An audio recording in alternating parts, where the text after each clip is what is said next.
Lần đầu tiên Trung Quốc vượt Mỹ trở thành thị trường xuất khẩu lớn nhất của tôm Việt Nam. Tuy nhiên, đằng sau tăng trưởng ấn tượng là những thách thức mới từ các thị trường cao cấp. Năm 2025, kim ngạch xuất khẩu tôm Việt Nam đạt khoảng 4 tỷ 650 triệu đô la Mỹ, tăng gần 20% so với năm trước. Trong đó, xuất khẩu sang Trung Quốc đạt 1 tỷ 240 triệu đô la Mỹ, tăng hơn 63%, lần đầu đưa thị trường này lên vị trí dẫn đầu. Động lực chính đến từ phân khúc cao cấp, đặc biệt là tôm hùm, với kim ngạch tăng mạnh.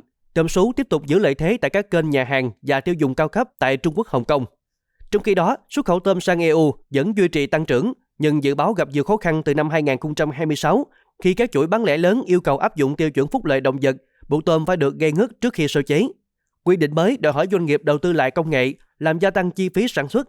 Theo các chuyên gia, khả năng thích ứng nhanh với tiêu chuẩn mới sẽ quyết định khả năng giữ thị phần của tôm Việt Nam tại các thị trường cao cấp trong thời gian tới.